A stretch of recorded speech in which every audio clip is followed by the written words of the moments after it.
we at Catholic Communications will begin the new year with a change in our staff. Longtime reporter Peggy Weber will be retiring next month. Peggy has been a member of the Catholic Communications team for more than 3 decades and has written countless articles for our publications and programs.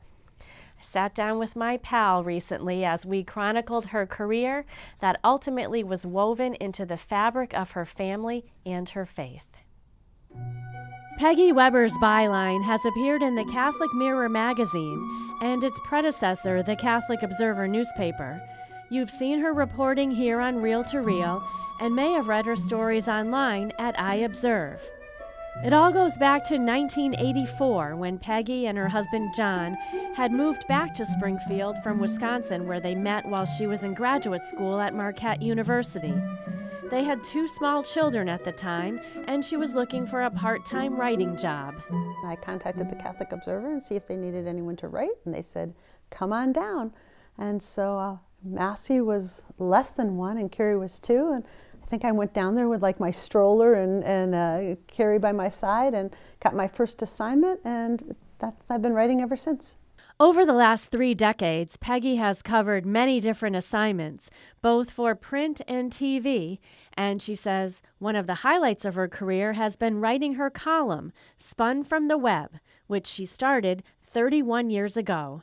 Went to interview the women who won the Nobel Peace Prize from Northern Ireland, and when I came back, I was writing up the regular story, and I said to Ann Gerard Flynn, who was the editor at the time, I'd like to write a sidebar of my opinion of how hard it is to be a peace mom, because as you know, you try and raise a little boy or a girl peacefully, and so you don't want to maybe have guns or whatever, and then Matthew bites into a grilled cheese sandwich and goes whop and shoots you with a grilled cheese sandwich, and so it's sort of like the whole world is around you with like influences, and so it's just sort of a funny thing. And then Anne said, that worked, let's keep writing it.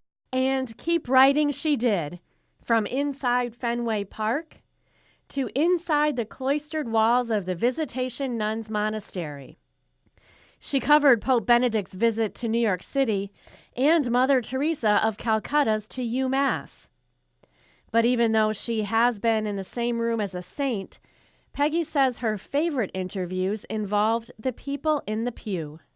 Most especially, I really like going to parishes and just talking to people.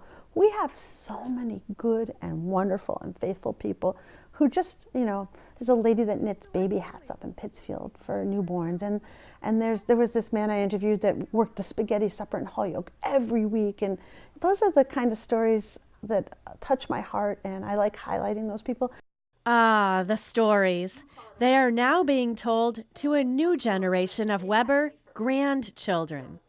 And Peggy says that even though she will miss reporting, she's made the decision to retire her reporter's hat to spend more time with her family.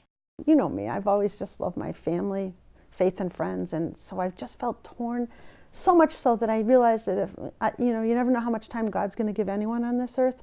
And with the amount of time I want to spend with the grandchildren, it wasn't fair to work to just, always be here, not there, not able to take an assignment. So it just seemed the right thing to do.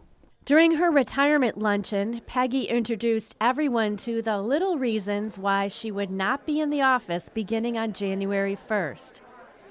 There's little Cordelia and baby Jerome, who are the children of Peggy's youngest daughter, Elizabeth, and her husband, Jeremiah. Then there is baby Killian, who's the son of Peggy's oldest daughter, Carrie, and her husband, Colum. And come March, her son Matthew and his wife Nell are expecting a little Weber. So life will be quite busy. Well, maybe John will get better home-cooked meals, and I have to thank John. He's the one that supports me in this and inspires me to do this. I'll go to New Jersey more, frequently, or at least more easily.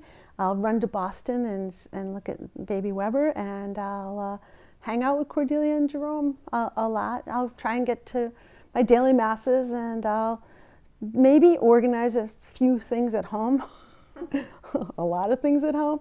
Maybe I like baking, maybe bake some more. The kids for my birthday, knowing that I was retiring, gave me a really nice KitchenAid mixer. We all want to wish Peggy the best in her retirement, and also she wants everyone to know that she still plans to write and cover assignments occasionally for Reel to Reel and the Catholic Mirror, so continue to look for her byline. As a matter of fact, Peggy will be overseeing the Parish Angels series, which was introduced in the current issue of the Catholic Mirror. We will certainly miss her in the office, though, but at the same time, thank her so much for being a role model to us as an exemplary journalist and woman of faith, as well as an amazing wife, mother, grandmother, and Irish bread maker.